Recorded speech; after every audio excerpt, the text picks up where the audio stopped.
अब आइए हम लोग कंटिन्यू करते हैं गौरी कहानी सुभद्रा कुमारी चौहान द्वारा रचित, उसका शेष अंश। छोटे ने कहा, बाबू हमें कभी खिलौना नहीं ले देते। मतलब गौरी को अपनी माँ समझ बैठा था और उसका पल्लू पकड़कर उससे शिकायत कर रहा है अपने पिता की। बड़ा वाला कहता है, मिठाई भी तो कभी नहीं खिलाते जैसे तुम खिला रही हो। छोटा कहता है, और हमें छोड़कर दफ्तर चले जाते हैं, दिन भर नहीं आते हैं। बाबू अच्छे नहीं हैं, बच्चे ऐसी तो करते हैं ना शिकायत। बड़ा वाला कहता है, हाँ तुम चलो चलो, नहीं तो हम भी यहीं रहेंगे। बच्चों की बातों से सभी को हंसी आ रही थी। कुंती ने तो बच्चों से कहा, तो तुम दोनों भाई यहीं रह जाओ, बाबू को जाने दो, है ना ठीक। काफी देर हो गई यही सब करते करते। यह देख सीताराम जी ने कहा, समय बहुत हो चुका है, अब चलूंगा, नहीं तो शाम की ट्रेन न मिल सकेगी। फिर राधा कृष्ण जी की तरफ देखकर कहा, आप लोग से मिलकर बड़ी प्रसन्नता हुई। लड़की तो आपकी साक्षात लक्ष्मी है, और यह मैं जानता था कि आपकी लड़की ऐसी ही होगी, इसलिए देखने को नहीं आना चाहता था। फिर कुछ ठहर कर बोले, और सच बात तो यह है कि मुझे पत्नी की उतनी ज़रूरत नहीं जितनी इन बच्चों को ज़रूरत है एक माँ की।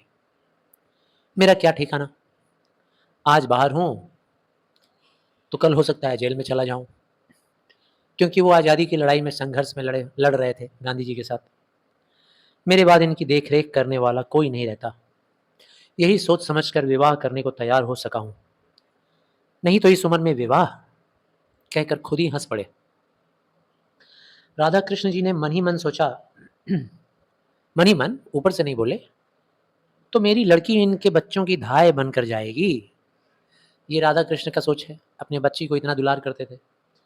कुंती का क्या सोच है वो देखो। कुंती कहती है, कोई भी स्त्री ऐसे बच्चों का लालन पालन कर अपना जीवन सार्थक बना सकती है। ये उनकी सोच थी, गौरी की मम्मी की, कि कितनी किस्मत की बात है, ऐसे बच्चे अगर मिल जाएं लालन पालन करने में ही तो पूरा जीवन कट जाएगा। और गौरी के मन में क्या आ रहा था, वो चाह रही थी कि इस महापुरुष के चरणों में प्रणाम किया जाए और बच्चों की ओर ममता भरी दृष्टि से देखा। जैसे यह दृष्टि कह रही थी, इस तरीके से देखी जैसे मानो वो कह रही थी, किसी बिलासी युवक, बिलासी मतलब भोग विलास करने वाला, जो नारी को नारी ना समझे, जो देश की सेवा या देश के धर्म से बड़ा अपना स्वार्थ का धर्म समझे। स्वार्थ तो कोई धर्म नहीं होता है। मतलब स्वार्थी और बिलासी और कुलक्षण वाले इंसान से विवाह करने से अच्छा है कि ऐसे इंसान की पत्नी बन जाएं। मैं इन भोले भाले बच्चों की माँ बनना पसंद करूंगी। तीनों लोगों के तीन मन स्थिति, तीन मन के विचार को बताया है लेखक ने यहाँ, लेखिका ने बताया है। सीताराम जी को जाने के लिए प्रस्तुत देख बच्चे फिर गौरी से लिपट गए। जैसे ही बच्चों ने देखा कि सीताराम जाने के लिए तैयार हैं, जाकर बच्चे जो थे वो गौरी से लिपट गए। यदि राधा कृष्ण जी झूठ ही या सही एक बार भी कहते कि बच्चों को छोड़ जाओ, तो सीताराम जी शायद बच्चों को छोड़कर निश्चिंत होकर चले भी जाते। वो बेचारा इतना मजबूर था ना सीताराम, उसको इतनी जल्दबाजी थी अपने बच्चों के लिए माँ ढूंढने में, कि अगर एक बार राधा कृष्ण बोल देते कि आप बच्चों को यहीं छोड़ दीजिए जाइए, तो छोड़ के चले भी जाते। परंतु इस ओर से सब जब ऐसी कोई बात न हुई तो बच्चों को सिनेमा, सर्कस और मिठाई का लालच देकर बड़ी कठिनाई से गौरी से अलग करके वे ले जा सके। जाते समय सीताराम जी को पक्का विश्वास था कि विवाह होगा, केवल तारीख निश्चित करने भर की देर है। सीताराम जी उस पत्र की प्रतीक्षा में थे कि अब मैं जब चला जाऊंगा वापस, तो इन लोगों का पत्र आएगा जिसमें विवाह की निश्चित तारीख लिख कर आने वाली होगी। देश की परिस्थिति, गवर्नमेंट का रुख, अंग्रेजों का जो शासन काल चल रहा था, उनका कुछ ऐसा फेज आया, ऐसा रुख आया, और महात्मा जी के बातों को पढ़कर वे जानते थे कि आने वाली भविष्य में फिर से सत्याग्रह संग्राम छिड़ने वाला है, और न जाने किस दिन फिर मुझे जेल में मेहमान बनना पड़े, जेल में मुझे फिर से डाल दिया जाए। पिछली बार जब वो जेल गए थे तब उनकी बूढ़ी बुआ थी, पर अब तो वे भी नहीं रही, बूढ़ी बुआ मर चुकी हैं। एक कहारिन थी घर में। कहारिन मतलब जो कहार की वाइफ होती है, गाना सुने हो ना, चलो रे डोली उठाओ कहार, डोली को उठाते हैं कहार, तो कहार की वाइफ जो होती है कहारिन। तो यह कहारिन क्या बच्चों की देखभाल कर सकेगी? एक कहार को उन्होंने रखा है घर में, कहारिन को, लेकिन वो आशंकित हैं कि कहारिन अपना बच्चा समझ के थोड़ी ना उनका देख रेख करेगी। बच्चों की उन्हें बड़ी चिंता थी और बच्चे भी सदा ही माँ माँ की रट लगाए रहते थे। उन्होंने फिर एक पत्र राधा कृष्ण जी को जल्दी से लिखा और तारीख निश्चित करने के लिए लिख भेजा कि देखिए महाशय, अगर आपको विवाह करना है तो कृपया तारीख लिख कर भेज दीजिए, जल्दी से विवाह हो जाए। उधर राधा कृष्ण जी दूसरी ही बात तय कर रहे थे। राधा कृष्ण अपने बच्ची को एकदम नहीं चाहते थे कि वो ऐसे आदमी से शादी करवाएं जो कि उम्र में काफ़ी बड़ा हो, जिसके दो दो बच्चे हों, और यहाँ मेरी बेटी सिर्फ धाय बनकर जाए।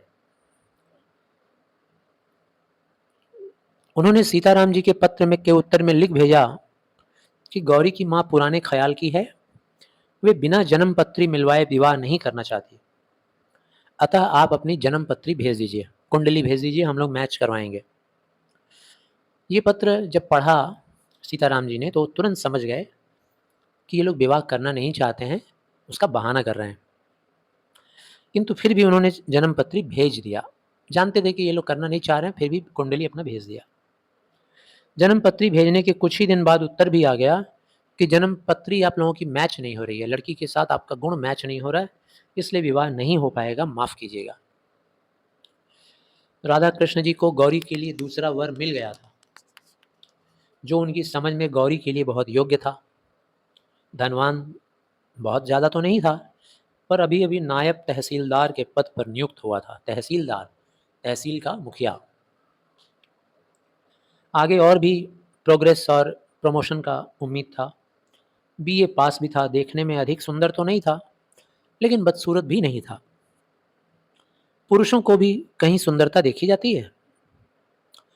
मन ही मन में सोचे, पुरुष लोग सुंदर होकर क्या करेगा, उनका सुंदरता लेके क्या होगा। उम्र कुछ अधिक नहीं थी, यही 24-25 साल। लेने देने का झगड़ा यहाँ भी नहीं था, कोई दहेज वहेज की मांग थी नहीं। पहली शादी थी और माँ बाप भाई बहन से भरा पूरा परिवार था। राधा कृष्ण जी इससे अधिक और क्या चाहते थे, और तो चाहते नहीं थे। ईश्वर को उन्हें कोटि कोटि धन्यवाद देने का मन किया और धन्यवाद उन्होंने दिया, जिनकी कृपा से ऐसा वर उन्हें गौरी के लिए मिल गया। विवाह तय हो गया, अगले आषाढ़ में होना निश्चित हुआ। आषाढ़ महीना, ये जो सावन के पहले गया, अभी आषाढ़ महीना था। दोनों तरफ से विवाह की तैयारी जोर शोर से होने लगी। राधा कृष्ण जी बड़ी तन्मयता के साथ गहने, कपड़े रोज चुनाव करते, अपनी बेटी से पूछते, पत्नी से पूछते, और सोचते थे देर में शादी हुई तो क्या हुआ, पर वर भी तो कितना अच्छा ढूंढ लिए हैं। वर मतलब दूल्हा। कुंती भी खुश थी। उसकी आंखों में वह दृश्य झूलने लगता था कि उसका शायद दामाद छोटा साहब हो गया है। मनी मन में सोचती थी, मेरा दामाद अब छोटा साहब बन जाएगा, प्रमोशन हो जाएगा। बेटी दामाद छोटे छोटे बच्चे के साथ उससे मिलने आएंगे, यही सब मन में सोचती थी। किंतु बच्चों की बात सोचते ही, जैसे ही बच्चों की बात सोचती थी, मन खट्टा हो जाता था। उसे सीताराम जी के बच्चे याद आ जाते थे तुरंत, और सीताराम जी की बात भी याद आ जाती थी। कुंती के दिल में थोड़ा सॉफ्ट कॉर्नर था। किसको लेकर? सीताराम जी को। बच्चों की देख रेख करने वाला कोई नहीं है। फिर वह सोचती, "हम्म, दुनिया में और भी तो लड़कियां हैं, कर लें शादी, क्या मेरी गौरी ही है?" मतलब दिल उसका दुख जाता था, लेकिन फिर दिल को मना लेती थी ऐसी बात सोच के कि मेरी ही बेटी क्यों, कहीं और शादी कर लें। इस प्रकार पति पत्नी दोनों ही प्रसन्न थे, पर गौरी से कौन पूछता कि उसके दिल में कैसी हलचल मची रहती थी।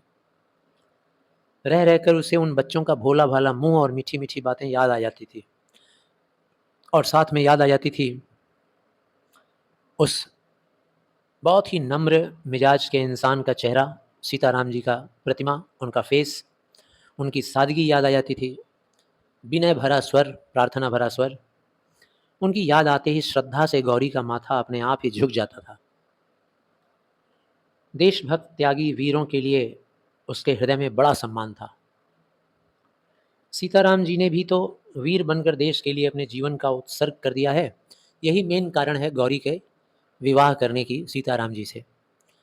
वो हमेशा देश प्रेम की भावना उसके अंदर थी और देश प्रेमी इंसान से ही विवाह करना चाहती थी। सोचती थी कि कितने बड़े हृदय के इंसान हैं, कितना सम्मान है उनका, कितने वीर हैं, देश के लिए संघर्ष कर रहे हैं। नहीं तो बीए पास करने के बाद क्या कोशिश करके वो तहसीलदारी नहीं पा लिए होते? मिलती क्यों नहीं उनको भी? उनको भी मिल जाती तहसीलदारी। वो पोस्ट उनको भी मिलता। पर सीताराम जी सरकार की गुलामी पसंद करते तब ना, कितना सम्मान सोच रही है। सीताराम जी कभी अंग्रेज़ों के अंडर में रह के तहसीलदार बन के उनकी गुलामी कभी मंजूर नहीं करेंगे। ये अपने आप में एक बड़ा सम्मान और श्रद्धा का बात है। और अभी जो मेरा होने वाला पति है, वो तो अंग्रेज़ों के अंडर में काम करने को तैयार हो गया है। तो जिससे विवाह होने जा रहा है उसके प्रति उतना सम्मान गौरी के अंदर नहीं है। दूसरी ओर थे उनके होने वाले वर नायब तहसीलदार साहब, जिन्हें अपने आराम, अपनी ऐश के लिए ब्रिटिश गवर्नमेंट के जरा से इशारे मात्र पर देशवासियों के गले पर छुरी फेरने की में जरा भी संकोच या हिचक नहीं किए। तहसीलदार का पोस्ट ऐसा होता है भाई, बहुत बड़ा सरकारी पोस्ट है। किसी को भी जेल में डलवा दें, किसी के ऊपर कोई भी एक मुकदमा दायर कर दें, किसी का हक छीन लें, किसी को हक ज़्यादा दे दें तहसीलदार। तो किसी पर भी अत्याचार करेंगे तो किस पर करेंगे? देशवासियों पर। और किसके कहने पर? अंग्रेज़ों के कहने पर। तो इनके सामने कुछ चांदी के टुकड़े फेंक दिए जाते हैं और वे दुम हिलाते हुए निंदय से निंदय काम करने के लिए एकदम उनको लज्जा नहीं आती। सोचने लगी। घृणा से गौरी का जी भर आया। घृणा करने लगी अपने होने वाले पति से। किंतु उसके उस मनोभाव को जानने वाला यहाँ कोई भी नहीं था। रात दिन एक प्रकार की पीड़ा से बिकल सी रहती थी। बिकल मतलब व्याकुल।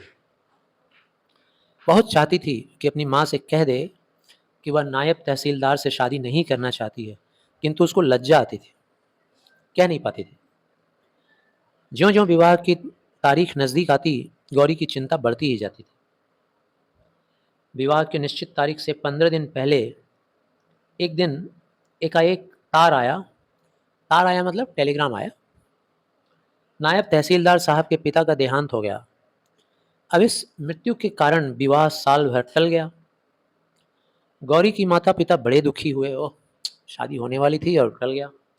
लेकिन गौरी के सिर से जैसे लग रहा था चिंता का बोझ उतर गया, वो खुश हो गई। इसी बीच सत्याग्रह आंदोलन की लहर सारे देश में फैल गई। गांधी जी द्वारा चलाया हुआ सत्याग्रह आंदोलन दूर दूर तक देश में फैल गया। ये आंदोलन शहर शहर में गिरफ्तारियों का लाइन लग गया। रोज के रोज न जाने कितने 100-100 लोग गिरफ्तार हो रहे थे। कितनों को सजा होती, कहीं लाठी चार्ज, कहीं पे धारा 144। धारा 144 क्या होता है?